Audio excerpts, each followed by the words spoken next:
तो नमस्कार दोस्तों, मेरा नाम है राम और मैं स्वागत करता हूँ आप सभी का डिजिटल दिल्ली चैनल पर।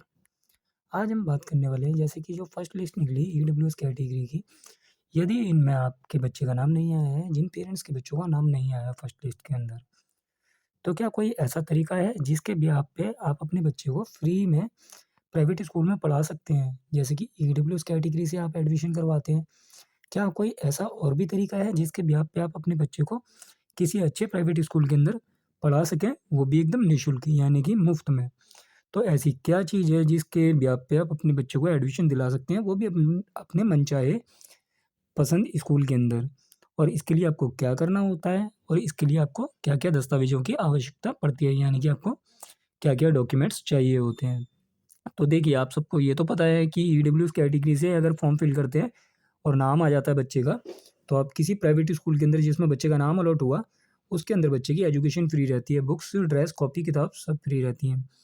बट अगर आप चाहते हैं कि मान लीजिए जैसे आपने फॉर्म फिल किया ईडब्ल्यूएस कैटेगरी का और आपके बच्चे का नाम नहीं अलॉट हुआ, जैसा कि इस बार हुआ कि करीब 2.5 लाख फॉर्म फिल हुए। तो 2.5 लाख फॉर्म में से करीब 42,000 समथिंग एडमिशन हुए हैं। तो यहाँ पे ऐसा क्या कर सकते हैं आप लोग कि अगर ईडब्ल्यूएस कैटेगरी में आपके बच्चे का नाम नहीं आया है, तो आप अभी भी आपके पास ऑप्शन हो कि आप कहीं अपने पसंद के स्कूल में एडमिशन कराएँ बच्चे को और वहाँ पे आपका बच्चा मुफ़्त में पढ़ पाए। तो इसके लिए देखिए, मैं आपको एक ऐसी स्कीम के बारे में आज बताने वाला हूँ, जो कि काफ़ी अच्छी स्कीम है, जिसके तहत अगर आप एडमिशन करवा देते हैं अपने पसंद के स्कूल में, किसी भी स्कूल में आप चाहें, तो वहाँ पे एडमिशन करा सकते हैं। और यहाँ पे एक चीज़ अलग है ईडब्ल्यूएस कैटेगरी से, जैसा कि ईडब्ल्यूएस कैटेगरी में क्या होता है कि जब आप ईडब्ल्यूएस कैटेगरी का रजिस्ट्रेशन फॉर्म फिल करते हैं, तो वहाँ पे रिज़ल्ट निकलता है। तो रिज़ल्ट जैसे ही निकलता है, रिज़ल्ट में वहाँ पे अपने कंप्यूटराइज़्ड ड्रॉ होता है, तो कोई भी वहाँ पे स्कूल अलॉट हो सकता है। तो जैसा कि आप सभी को पता होगा कि कुछ पेरेंट्स का तो नाम ईडब्ल्यूएस कैटेगरी के रिज़ल्ट में आ जाता है। तो यहाँ पे आपकी चॉइस नहीं होती है, यहाँ पे तो जो भी लकी ड्रॉ होगा, उसके अंदर आपका स्कूल अलॉट हो जाएगा। और यहाँ पे काफ़ी सारे पेरेंट्स फॉर्म फिल करते हैं, तो इसकी वजह से आसानी से एडमिशन मिल भी नहीं पाता है ईडब्ल्यूएस कैटेगरी में। पर यहाँ पे एक ऐसा पॉइंट है कि जैसे मान लीजिए आप का कोई पसंदीदा स्कूल है और आप चाहते हैं कि आपके बच्चे का एडमिशन उसी स्कूल के अंदर हो जाए, तो आप यहाँ पे अपने बच्चों को एडमिशन दिलवा सकते हैं।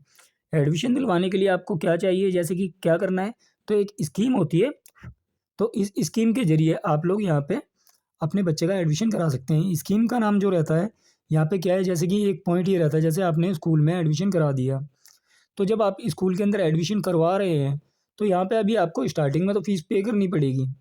मतलब क्या है कि जैसे कि आपने अपने पसंद के स्कूल में किसी में भी अपने बच्चे का दाखिला करा दिया। इसके बाद आपको यहाँ पे स्कूल को पूरी साल फ़ीस पे करनी पड़ेगी। पर यहाँ पे ये सारी जो फ़ीस आप पे कर रहे हैं, इसका लगभग 75% रुपया, जो भी आपकी फ़ीस का 75% अमाउंट बैठेगा, ये आपको रिफ़ंड मिल जाता है। तो ये रिफ़ंड आप किस तरीके से प्राप्त कर सकते हैं, और ये किसी भी स्कूल में आप अपने बच्चे का दाखिला कराएँ, वहाँ पे आप प्राप्त कर सकते हैं। तो ये प्राप्त करने के लिए स्कीम जो रहती है, स्कीम का नाम है यहाँ पे रीइम्बर्समेंट। तो रीइम्बर्समेंट में आप आवेदन कर सकते हैं। रीइम्बर्समेंट ऑफ ट्यूशन फ़ीस एक स्कीम है, जिसके तहत एससी, एसटी या ओबीसी या माइनॉरिटी, आप इन किसी भी कैटेगरीज़ में से आते हैं, तो आप यहाँ पे इस स्कीम के तहत यहाँ पे 75% फ़ीस अपनी रिफ़ंड ले सकते हैं। तो ये स्कीम अप्लाई करने के लिए आपको जो डॉक्यूमेंट्स की आवश्यकता पड़ती है, तो देखिए, ये पैसा ऐसा तो नहीं है कि आपको डायरेक्टली एडवांस में मिल जाने वाला है। आप पहले किसी स्कूल में अपने बच्चे का एडमिशन कराएँगे, ये अपनी पसंद का स्कूल हो सकता है आपका। यहाँ पे जो भी फ़ीस होगी, आपको वो पूरे साल पे करनी है, और इसका कुछ क्राइटेरिया है कि जो बच्चे की अटेंडेंस रहनी चाहिए, वो 80% अटेंडेंस होनी चाहिए स्कूल के अंदर की, यानी कि 80% दिन बच्चा स्कूल गया हो। और जो बच्चा पास होता है, जैसे कि मान लीजिए रिज़ल्ट आया, आप सभी को पता होगा अभी रिज़ल्ट आया, तो यहाँ पे जो रिज़ल्ट रहेगा बच्चे का, तो यहाँ पे बच्चे का 50% मार्क्स होने चाहिए। तभी आप ये पैसा 75% पैसा अपनी फ़ीस वापसी प्राप्त कर सकते हैं। तो ये पैसा बहुत सिंपल तरीके से प्राप्त किया जा सकता है। इसके लिए ज़्यादा कुछ नहीं करना है आपको। यहाँ पे बच्चे का आपको आधार कार्ड चाहिए, बर्थ सर्टिफ़िकेट होना चाहिए आपके पास, और दिल्ली के अंदर आपका, जैसे आप दिल्ली के अंदर स्टे कर रहे हैं, दिल्ली में रह रहे हैं काफ़ी समय से, तो दिल्ली में आपका एक 5 साल पुराना यानी कि 5 ईयर ओल्ड एक प्रूफ़ चाहिए होगा आपका, जिससे कि ये जस्टिफ़ाई हो कि आप दिल्ली के अंदर 5 साल से रह रहे हैं, पिछले 5 वर्षों से आप रह रहे हैं। इसके बाद में जैसे कि आप स्कूल में जो आपने फ़ीस पे की, तो अब यहाँ पे पता कैसे चलेगा कि आपने कितने पैसे पे किए स्कूल में, और ये अमाउंट जो मिलेगा आपको, तो ये उसी बेस पे मिलने वाला है कि आपने जितना स्कूल में पे किया है। तो स्कूल के अंदर आपने मान लीजिए जो भी अमाउंट पे किया, जैसे कि आपकी 4000 तो मंथ के हिसाब से लगा लेते हैं कि फ़ीस जा रही है, तो 12 चौक 48,000 रुपये हो गया। तो यहाँ पे आपकी फ़ीस हो गई ये 48,000 रुपये सालाना हो गई। तो जब ये 48,000 रुपये आप सालाना फ़ीस पे कर रहे हैं, तो 48,000 रुपये का जो 75% अमाउंट बनेगा, ये पैसा आपको यहाँ पे रिफ़ंड मिलने वाला है। तो यहाँ पे इसके लिए आपको जो दस्तावेज़ चाहिए होंगे और डॉक्यूमेंट्स जो अपलोड करने होते हैं और किस पोर्टल से आपको ये रजिस्ट्रेशन करना होता है, इसके बारे में भी मैं आपको आगे बता देता हूँ। तो देखिए, जैसे कि आप सभी ने अपने बच्चे का एडमिशन तो करा दिया अब किसी स्कूल के अंदर, जो आप स्कूल चाहते थे कि आप इस स्कूल में बच्चे को पढ़ाना चाहते हैं, आपने उस स्कूल में एडमिशन करा दिया, आप यहाँ पे फ़ीस भी पे कर रहे हैं स्कूल को। तो आपकी जो फ़ीस है, वो आप मंथली 4000 मान लेते हैं, 4000 के हिसाब से पे कर रहे हैं। अब इसके बाद में जब आप यहाँ पे ये फ़ीस रिइंबर्समेंट चाहेंगे कि आपको ये पैसा वापस मिल जाए, तो ये ऐसा तो नहीं है कि ये स्कूल आपको पैसा वापस देने वाला है। ये स्कूल आपको पैसा नहीं देने वाला है, ये आपको गवर्नमेंट से पैसा मिलता है। तो ये जो पैसा देगी आपको रिफ़ंड जो मिलता है 75% आपको मिलने वाला है जो, ये गवर्नमेंट की तरफ से आपको वापस मिलने वाला है। तो यहाँ पे इसके लिए सबसे पहला काम आपको ये करना है कि आप ई-डिस्ट्रिक्ट जो पोर्टल है, ई-डिस्ट्रिक्ट दिल्ली, आपको इस पे आईडी क्रिएट कर लेनी है, क्योंकि जो ये स्कीम है, ये स्कीम आप यहाँ पे ई-डिस्ट्रिक्ट पोर्टल से ही अप्लाई कर सकते हैं। तो ई-डिस्ट्रिक्ट पोर्टल पे आपको आईडी बना लेनी है। आईडी बनाने के बाद आपको बच्चे की आईडी अपनी आईडी में ऐड कर लेनी है। ई-डिस्ट्रिक्ट आईडी में एक माइनर सेक्शन होता है, तो वहाँ पे आप बच्चे की आईडी ऐड कर सकते हैं। जैसे ही आप ये आईडी ऐड कर लेंगे, इसके बाद में आपको स्कीम सर्च करनी है, क्योंकि क्या है, ई-डिस्ट्रिक्ट पोर्टल पे लगभग 400 प्लस सर्विसेज हैं, जो कि आपको रजिस्ट्रेशन करने के लिए कुछ भी अगर ज़रूरत पड़ती है, तो मोस्टली सर्विसेज आप ई-डिस्ट्रिक्ट पोर्टल के माध्यम से ही अप्लाई करते हैं। जैसे कि आप इनकम सर्टिफिकेट बनवा रहे हों, या आप कास्ट सर्टिफिकेट बनवा रहे हों, या आप इस तरीके का कोई भी डॉक्यूमेंट, मैरिज रजिस्ट्रेशन या आपका डोमिसाइल सर्टिफिकेट, इस तरीके का कोई भी डॉक्यूमेंट्स आपको चाहिए, तो आप ई-डिस्ट्रिक्ट पोर्टल के माध्यम से रजिस्ट्रेशन करते हैं। तो जब ये आप यहाँ पे रजिस्ट्रेशन कर लेंगे, ई-डिस्ट्रिक्ट आईडी बना लेंगे, देन आपको स्कीम अप्लाई करनी है रीइंबर्समेंट। तो जब आप रीइंबर्समेंट अप्लाई करेंगे, तो यहाँ पे आपको बच्चे का आधार कार्ड चाहिए होगा, एक 5 ईयर ओल्ड पुराना आपका प्रूफ चाहिए होगा, जिससे जी ये जस्टिफाई हो कि आप दिल्ली में लास्ट 5 ईयर से रह रहे हैं, और जो बच्चे को आपने स्कूल में पढ़ा रहे हैं, जिस भी स्कूल में, तो वहाँ से जो आपको फ़ीस की स्लिप मिली होंगी, तो आपको उन फ़ीस स्लिप की ज़रूरत पड़ने वाली है, क्योंकि क्या है, फ़ीस स्लिप से ही जस्टिफाई होगा कि आपने ये इतना पैसा स्कूल को पे किया है। तो आप यहाँ पे फ़ीस स्लिप सँभाल के रखें अपनी सारी। तो यहाँ पे आपको ये सारी फ़ीस स्लिप अपलोड करनी होती हैं। ये सारे डॉक्यूमेंट्स अपलोड करेंगे आप, आधार कार्ड अपलोड करेंगे, और 5 ईयर ओल्ड पुराना इस जो प्रूफ रहेगा आपका, वो अपलोड करेंगे। बच्चे का स्कूल आईडी कार्ड होगा आपके पास, तो स्कूल आईडी होगी आपके पास, एक स्कूल का नाम सेलेक्ट करना होगा आपको। ये सारी चीज़ें सेलेक्ट करने के बाद जब आप ये फॉर्म सबमिट कर देंगे, तो आप काफ़ी सारे पेरेंट्स के माइंड में ये क्वेश्चन रहता है, और काफ़ी सारे पेरेंट्स ये कमेंट करते भी हैं चैनल पे कि जो हमने रीइंबर्समेंट का फॉर्म फिल किया, बट अभी तक अमाउंट नहीं आया।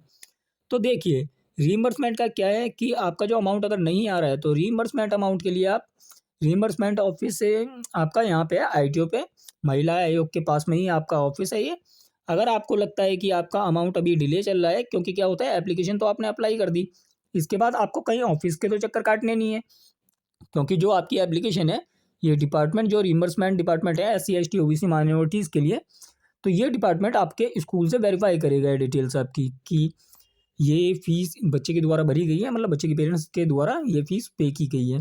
तो जैसे ही स्कूल यहाँ पे वेरीफाई कर देगा, हाँ, तो ये आपको अप्रूवल मिल जाता है आपकी एप्लीकेशन का। तो जो आपकी एप्लीकेशन है, उसका आपको अप्रूवल मिल जाएगा।